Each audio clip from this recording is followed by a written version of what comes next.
temple where you know who Jesus is.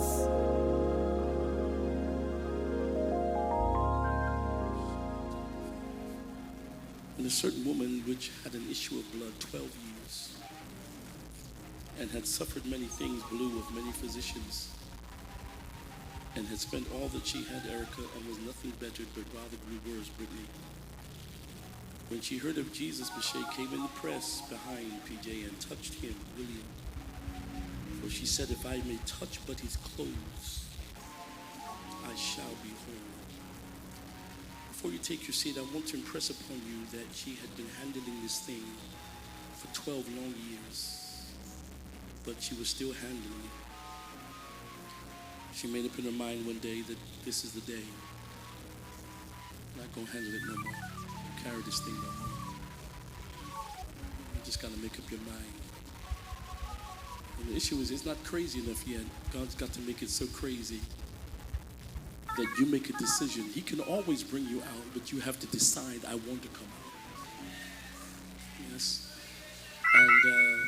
And so let just offer this question to the person, edify the person next to you. Tell them, are you desperate enough to be determined? Let me ask it again, because clearly I should do it in Yamatoya. Okay. Are you desperate enough to get determined? Let's find out how that works. You may be seated in the power of the Lord. It's difficult to approach this particular text, preachers, without understanding that there is a backstory to every story. And it's fundamentally important that we know that there is a backstory to you. Nobody knows what it is. We have a front story then. If there's a backstory, there must be a front story. The front story becomes our public declaration. But we only tell people enough to let them know that we were in trouble. But we very rarely tell them the whole truth. This is why when you go to court, you put your hand on the Bible and say, I promise to tell the truth and the whole truth and nothing but the truth. Because there are different levels of truth. There's a truth about me that I want you to know. There's a truth about me that I would never tell you. Because there are things that you and I have gone through that are not important to the story. There are things that we have gone through. We just had to go through it. No point talking about it. We just have to go through it. And it makes our character then, because it moves us from the backstory to the front story. And all of us have had those moments with our walk with God since we've been saved that cause us to look in the mirror in the morning and wonder, how in the world did I get here? You know the scriptures, we read them regularly. Perfect attendance on the prayer line. Who's that? And yet, we all run into something that we've carried for a long period of time. And here's what the greater pain is. We carry it and nobody knows.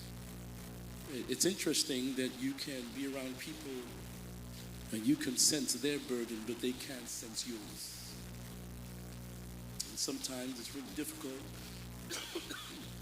to have to deal with that, because it causes there to be a kind of inner struggle within ourselves as to how is it that I'm going to make this thing work when I'm struggling myself. Have you ever had this experience? People call you for prayer, call you for money, call you to borrow your car. Will nobody do that to you? And you're saying, but I have needs myself. And there are some people that are so insensitive to you that even when they know you're low, they don't stop asking. I called someone once, or someone called me once and said, well, I need help. I said, I'm sick. They said, can you hurry up and get well? Because some people they miss their moment for God to use them in a particular way. So all of us have a backstory. My backstory is silly.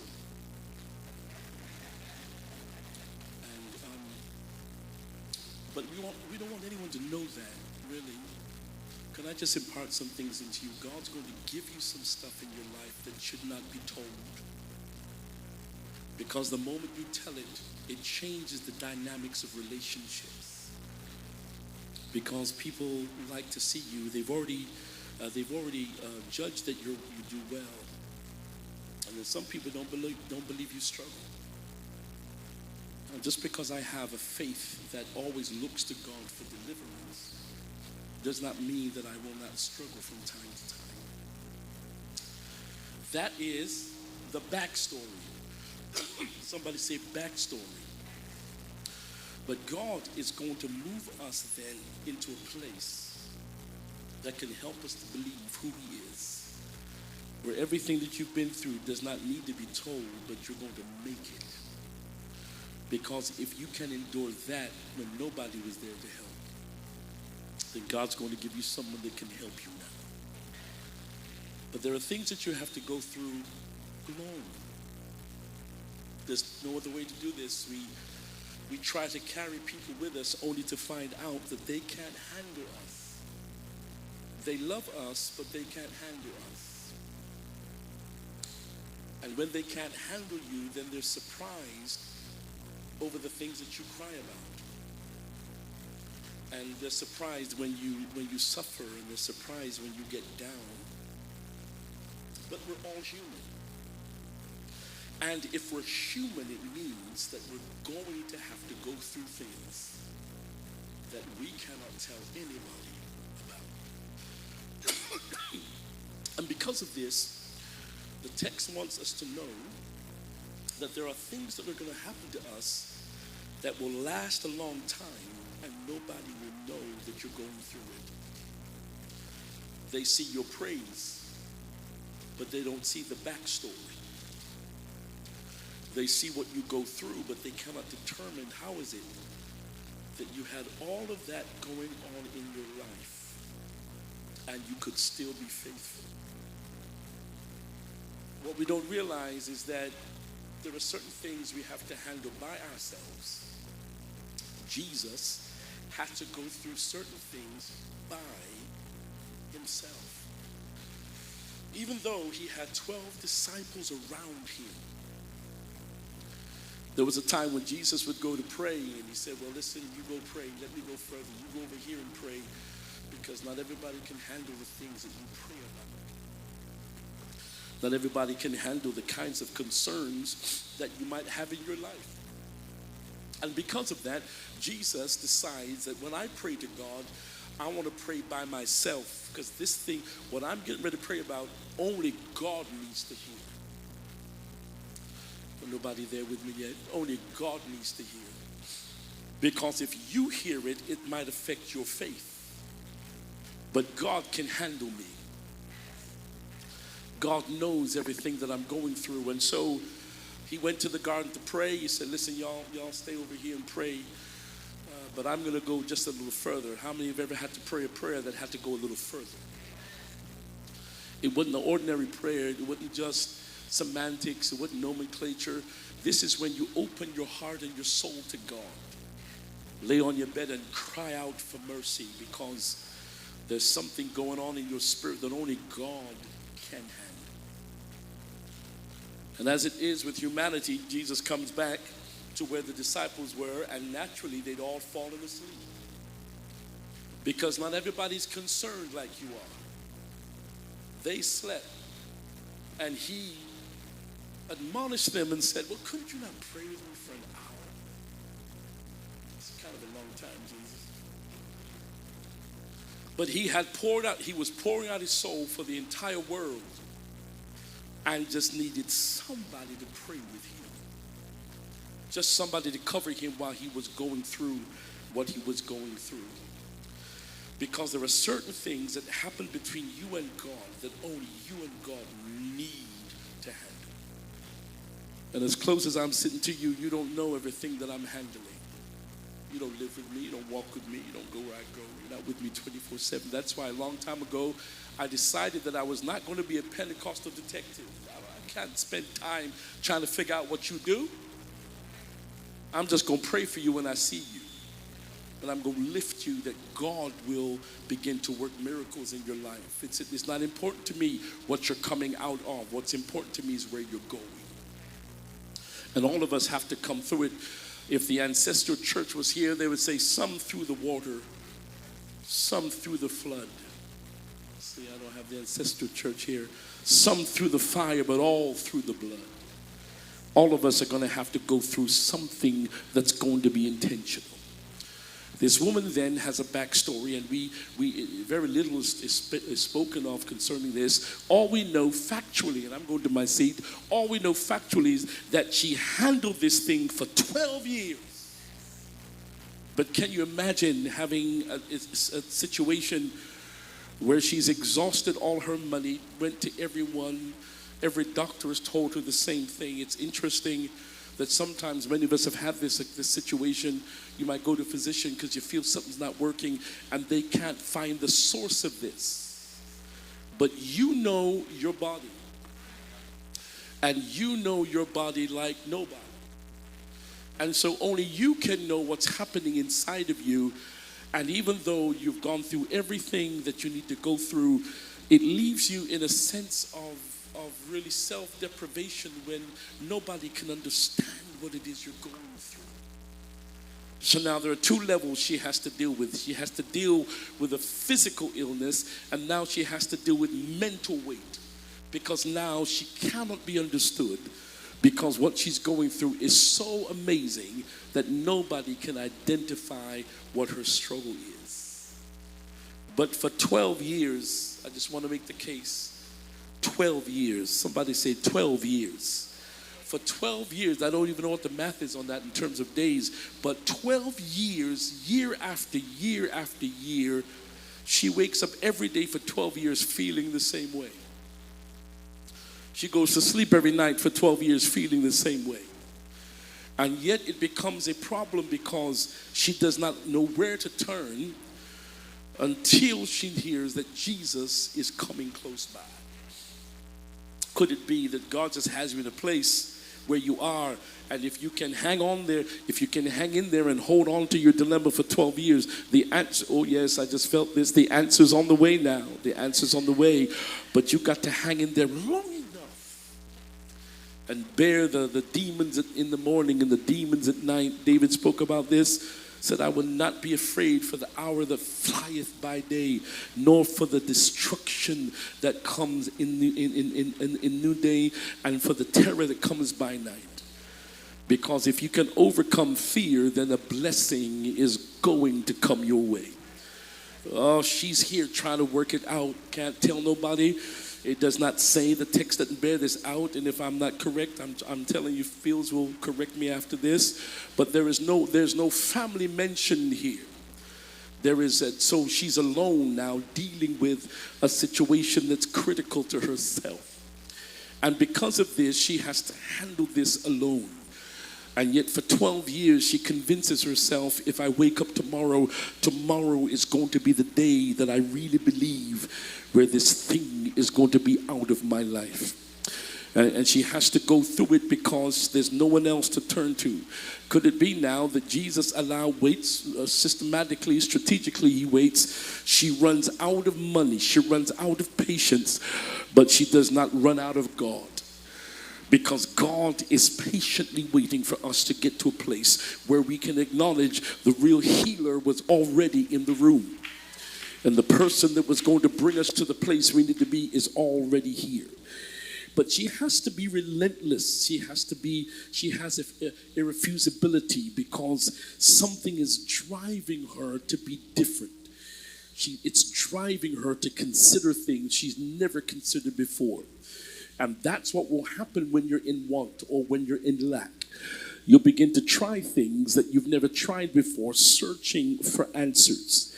And so this is why God's got to keep you while you're going through certain things so you don't make foolish choices before he blesses you. He's got to hold you together sometimes. It's not that the temptation is not there, but the prayer is, God, just hold me together long enough so I don't make a stupid decision, because the truth of the matter is I'm almost there. The reason I know you're almost there is because everything's coming at you. Alternatives you would not normally consider. Somebody's considering going back to certain things that God has delivered you from. That is not the answer. The issue is because you're desperate, because you're trying to make things work, you're considering things that you would never do before. And you know you're in trouble now when you're going back to old people and old friends and old relationships and old neighborhoods. God done pulled you out of that, but something's going to draw you back there, because when we're familiar with something, we find comfort in it. And so God's got to break the back of that familiarity and tell you, I don't care how difficult that was, that is not the answer. I wonder, I have 7 worshipers here. That's not the answer. Smile at somebody, say, that's not the answer. The answer is not to go back to what God delivered you from. He had to deliver you from it to a new place. But there are people that are always pulling at you, trying to make you go back to something that you're over. You ought to tell the devil it's over. You should have killed me while you had me. But God brought me out of that. And if God brought me out of that, then the victory is going to be mine. I want you to consider her and consider your life, because she has to manage this by herself. But she has to be relentless. She has to be, it's painful, it's intolerable. It cannot be, she cannot bear it, but she keeps going. Every time that I get weak and get down on myself, I remember 2 people. I remember this woman in Mark 5, and I remember Brother Job. Because what this does to me is described to me that if they could hold on to their God when things were difficult, then what's my excuse? Because my life does not exemplify what they're going through. There's nothing that you've been through for 12 years that would cause you to lose your faith. Sometimes you go through something for 12 minutes and we get ready to leave and move back. But God says you've got to learn how to be relentless in this season and not let anything destroy the belief you have in yourself, so that you can become who God has called you to be. So now she has to deal not only with her sickness, I've mentioned that before, thank you, Erica, but she also has to deal with her disease. She has to deal with her disease and still deal with her destiny, but she's going to deal. She's going to deal because she's not going to go through, she says to herself, I'm not going through this for nothing. What 12 years tells me is this is a person who is determined not to quit. Because if she was going to quit, she would have quit in year 1. This is what I want the enemy to know. If I was going to quit, I would already do it. But if I've been here this long leaning on the Lord, then there's nothing you can say to me to make me turn back. Because I'm closer to my miracle than I am from my problem. And if I can just learn to hold on to God, then I believe everything is going to turn out on my behalf. I want you to make the enemy over your life crazy. Tell him, I'm going to hold on. I don't always know why, but I know it's better than going back. This is why strategically God released Israel from Egypt. But to make sure that they would not go back, he sent Pharaoh behind them. You see, this is the dilemma that we've got to deal with. In front of them is a problem, but behind them is a problem. So the issue is, stop thinking life is going to be easy. Wherever you turn, there's going to be a problem. You've just got to decide what problem are you going to deal with. Life is not always going to be easy. So now the reason why I believe, and Pharaoh released from Egypt, and again, if I'm incorrect, Pastor Fields will correct me privately. The reason why God had Pharaoh leave Egypt to pursue them is because he cut off the alternative for them to go back. Oh, has anybody ever been there where there's no way you can go back to certain things because God done destroyed the bridge that leads you back there?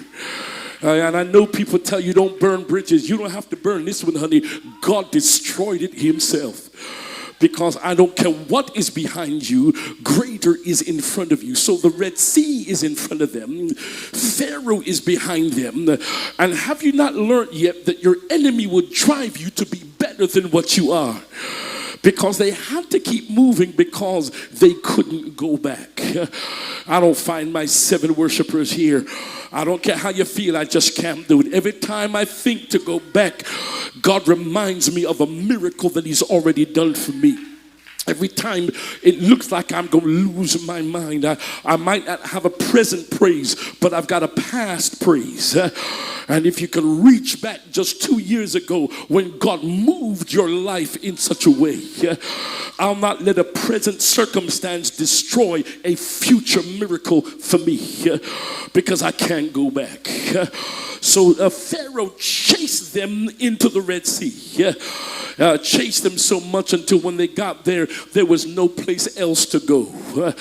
Kind of sounds like this woman in a situation now where there's no place else to go. And here is Moses fretting because what am I going to do now? God talked to him and said, man, you miss this all the time. I gave you a rod in your hand. You see, what God's got to do for us is to teach us that the gift that he's given us can be multiplied and can be used in different situations. In other words, this rod was not just so that he could conquer the sorcery of Egypt. The rod that he had was not just to create a snake, to eat up the snake of the Egyptian sorcerers. God said, I gave you a rod in your hand. You've got to determine when you use it and how you use it. In other words, what I'm simply saying is the rod was not just for the miracle in Egypt. Egypt was practice for what God was getting ready to do for him. The real situation is when he faced the Red Sea, because what he had in his hand was always the answer. I don't know if anybody's getting this. What God has given you is already the answer. What we've got to do now is apply the answer to the problem. So we don't run from people because we don't understand. God said to him, well, what do you have in your hand? Moses says, I got the rod. I gave this to you months ago. But now you've got to apply the answer to the problem you have. I think I'm preaching to myself here for a minute. Sometimes the enemy changes how he presents himself. But you want to say, but I still have the answer. And the answer is still in my hand. I don't have all the money I need, but the answer is still in my hand. And if you trusted him before, you can surely trust him again, because God is going to work a miracle when you get desperate. I just came back to the text. Thank you for the detour. But here is the woman now, trying to figure out how is she going to make it with everything going crazy in her life. But I believe if she could last 12 years, the devil is a lie, you're going to make it another year. Because if she could make it 12 on her own, then God says, I'll bring you the rest of the way. Every single mother in this room, if you've made it this far on your own, God said, I got something for you. Because for 12 years, you've been the head of household. For 12 years, you've paid the rent, you've paid the energy bill. For 12 years, you sacrificed yourself for your children. And I hear God say, an answer's coming for you. You sacrifice for them, but the breakthrough is coming for you. Because God is still mindful of what you have been through. She decides now in her mind, and this is where I'm going to close. The answer does not come in her circumstance. The answer comes in her mind. She has to make up her mind in the midst of what she's going through that things have got to change. I can't make up in my mind because I've got somebody with me. There was nobody with her to consult with. There was nobody with her to help her pay bills. But she decided in her own mind, I've got to do something I've never done before. So she decides, I'm going to do something radical. This is where you and I have got to change our persona, because we're too placid, we're too laid back.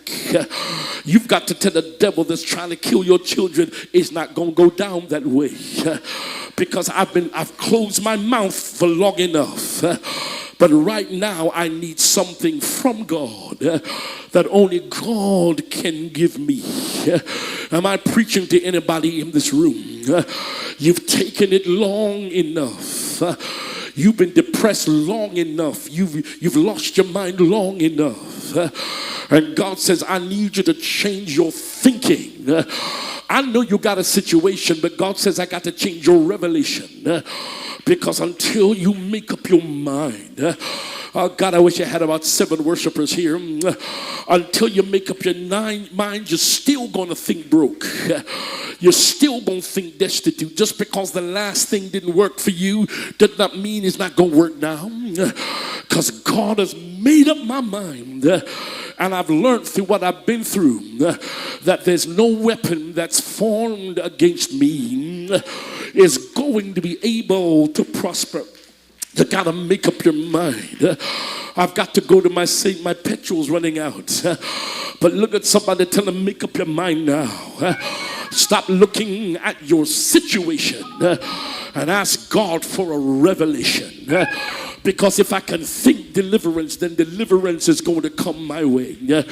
And so because of this, though she was in pain, and though she was bleeding internally, and although she'd run out of money, can you see her situation? And although she didn't know which way to turn and how to fix things, have you ever sat in your house and, Lord, how am I going to fix this? Because this looks greater than I am. I must be preaching to real good people now. Have you ever had to stare at a wall and say, God, how in the world am I going to make this work? Because it's just me. I can't rely on him because he comes and he goes. Nobody talking to me yet. But God, I need you to begin the work in me. I don't need somebody to pump me up and make me feel good just for a night. I need to make up my own mind and believe that greatness is already in me. So she looked at her circumstance. She had no money, but in her mind she made a statement. She said, if I can but touch the hem of his garment, I think I get preaching now. If I can just touch him, then I believe that I'm going to be healed. But the problem was, number one, she was bleeding internally. So according to the law, she was unclean. The devil is a liar. If you can't handle my situation, then leave me alone. Because I didn't come here to impress you. I got something I need God to do for me. She made up in her mind, I've got to change the way that I am. I've got to change my circumstance. And all I'm trying to teach you is, it does not begin in a miracle. It begins with a miracle in your mind. Because if you believe you can, you will. And if you believe he'll bring you out, he will.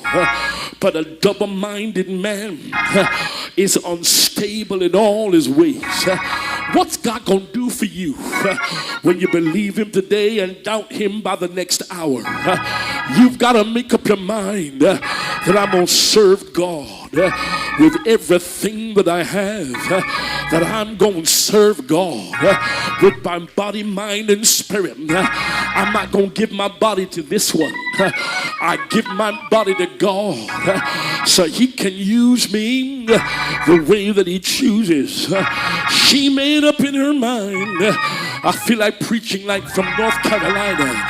She made up in her mind that she was going to get healed that day. Not tomorrow, God. I can't wait that long. Are there any radical people in this room that will say, not tomorrow, God, but I need a breakthrough right about now, because I've been handling this too long and it feels like I'm going to lose my mind. But make up your mind that God is going to come through for you. Make up in your mind that God's going to make a way for you. Can I preach the way I want to? Somebody open your mouth and say, Lord, help me make up my mind to trust you the way I want to trust you. She said, if I can but touch. Notice she didn't say, God, I need you to touch me. She was really willing to give up her body for this. But what you need to know, there were thrones. There was a great crowd around Jesus. So even though she said, I'm going to touch him, the issue is, how is she going to go through all of these people? What she said to herself was, I done hung in here for 12 years. I'm not going to let some funny people stop me from getting a miracle from God. I'm not going to let strangers block me. If you block me, I'll rock you. If you block me, I'll roll you. If you block me, I'll run over you. Because I'm so desperate for a miracle from God. I'm going to have to come out of character. Are you believing God? Give somebody a high five. Tell them, come out of character. You're too cool. You're too laid back. You're too refined. You're too sedated. If you get desperate, God will make a way out of no way. Are there any desperate people in the room that realize I got to touch him? When I come to Timbrel, I'm not going to leave here until I touch him. You don't know what I'm going home to. I got to touch him. Somebody lift your hands and holler, I got to touch him. If I don't touch him, I'm going to lose my mind this week. If I don't touch him, I'm going to lose my hope this week. But she made up her mind with her weak body, with internal bleeding. She had an issue of blood. Notice this, it was her worst day that she was going to turn into her best day, because she knows that Jesus makes the difference. So she came out in public. She overstood everything. She dealt with the criticism. She dealt with the looks. She dealt with how people treated her. Sometimes when you come to the house of God, you got to deal with how folk look at you. You got to deal with how people perceive you. But I didn't come here to touch you. I came here because I'm desperate for a move of God. Are there any desperate people in here that can tell the devil, whatever it takes, whatever it takes, whatever it takes, I'm going to get mine. I've been here long enough. So she was desperate, but now, here is it, and I'm done. Do you get it? She was desperate, but now she has to become determined. You see, you can be desperate and not do anything, but now she becomes determined, and she said in her mind, I'm going to leave my house. I look a mess. Hair ain't done. Face ain't laid. Eyes look funny, but I ain't come here for that. Honey, when you need something from God, you don't care if you match or whether your clothes are at war. I need God to move on my behalf. After he heals me, I go to the salon. After he heals me, I go to get a pedicure. After he heals me, I go to get a manicure. After he heals me, I go to Macy's. But right about here, I don't care how I look. I just need a breakthrough from the Lord. That's what Psalm said. He said, as the heart panteth after the water brook, so panteth my soul after thee, O God. I got to close. If you're not standing, jump to your feet if you can. Touch about 3 people and tell them it's time to go. It's time to go. You've been there long enough. You've been there long enough. It's time for you to make up your mind. This is the last day I'ma be weak. This is the last day I'ma be sad. This is the last day I'm gonna be broke. Whatever my past declared, I got a future in front of me, and I'm gonna make sure. So she began. She was weak, but she pressed her way through people. She was almost out of energy, but she pressed. She was not trying to impress. I wish I could talk to somebody. She said, I'm just trying to press. She said to the guys, get out of the way. She said to everybody in the crowd, I'm not only desperate, but I'm determined. You know, desperate people will cry and holler. Desperate people will moan and complain, but they don't always do anything. But when you get determined, I wish I could talk. When you get determined, you'll say, God, for God I'll live, and for God I'll die. And all I'm trying to tell you, Timbrel, you can't be just desperate. You got to be determined. You got to say to God, if I die trying, I'm going to get there. If I fail trying, I'm going to get there. Because I'm not just desperate. I am determined. I am determined. I'm determined to walk with Jesus. I'm determined to love God. I'm determined to praise Him with everything I have. I'm determined to be what He wants me to be. I'm determined to lift up holy hands. I'm determined to open my mouth. I'm determined to go all the way, because I'm not just desperate. I am determined that I'm going to make it. God bless you, Timbrel. The Lord bless you. The Lord keep you. The Lord cause His face to be wow. The Lord cause His face to shine upon you. The Lord lift up His countenance upon you and give you peace. Look at somebody and tell them, I'm determined. I'm determined. But it ain't over. She reached with her last energy. She reached with her last strength. She reached with her last motivation, and she touched the hem of His garment. Was it worth it? Yes, it was, because immediately she was healed. I need you to know, when you give Him perfect praise, if you can touch Him, He's got to heal you. If you can touch Him, He's got to deliver you. Because I'm not just desperate, I am determined. Now give somebody a high five. Tell them, I'm not just desperate, but I am determined. Nothing gonna block me this year. Nothing gonna stop me this year. Nothing's gonna move me this year. I'm gonna reach. I'm gonna reach. I'm gonna reach for God Himself. Clap your hands. I said, Lord, I'm determined. I'm determined. Devil hit me. I'll keep moving. Devil let me go. I'll keep moving. Because I learned the secret that the joy, can I see some joy here? The joy of the Lord is my strength. Now put some joy on it. Put some joy on it.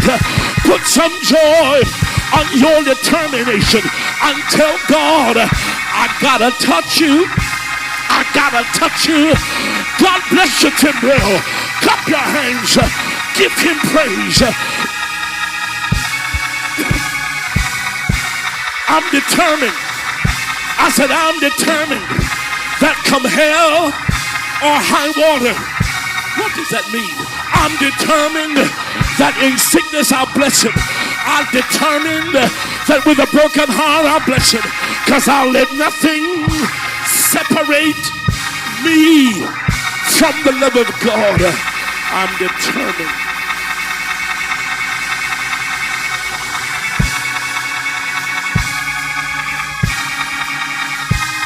You've carried it for 12 years. I hear the Holy Ghost saying, no more. Because God's going to heal you of that thing. I'm not saying that there are other things that are going to come against you. But this is how powerful her faith was. She said, I'm going to touch him.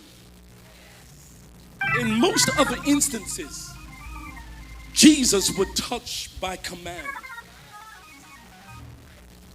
But because she was determined, see, this is the difference between desperation and determination. You stop apologizing for who you are. Because you have no idea what I've had to struggle with. We spend half our time trying to make other people feel good about us. The truth is, when you tell your story, they still ain't gonna like you. So you might as well be who God created you to be. She said, I don't have no husband, don't have nobody with me, I have no children, but I'm gonna go. I'm not gonna let anybody prevent me from receiving what I believe I can receive from God. Here's the interesting, and I'm done. When she touched Jesus, immediately, the Bible says the virtue left him. Do you have that kind of faith where you can touch God and receive healing and he don't approve it? This is why Jesus said, well, who touched me? What he was really saying was, who touched me with that kind of faith that could pull out of me what I didn't allow? Because who can get stuff out of God but God? She touched him because she'd made up in her mind that I'm going to, I believe. Listen, this was her mission statement. She said, if I can but touch the hem of his garment, I shall be healed. You got to start telling God what you expect him to do for you. And stop crying about what he does not do for you. Because when you understand what that is and who you are, then you can become determined in your own self. And so it starts in your mind. Believe in God. There's nothing too heavy, nothing too crazy. Some of us have been carrying and hiding stuff for a long time. And God said, make up your mind that no matter what it looks like, I want to touch you. I want to touch you. This is where Isaiah helps us. He was wounded for our transgressions. He was bruised for our iniquity. Chastisement of our peace was upon him. And with his stripes. Now, I don't know what you're carrying today. This woman carried it for 12 years. I have no idea what you're carrying, but we all carry something. We carry the image that somebody placed in us. Even as children, we're carrying impressions that we didn't understand. And we're successful, really we are. But there's still parts of us that are still carrying some stuff that nobody knows and nobody can heal but God. And we do our best to live for our children, and we do our best to live for those around us. But you know, when you go to sleep, there's still that one area, God, if you can just help me with this. But who do I go to? Who do I go to? God says you've got to be desperate enough to become determined. And when you're desperate,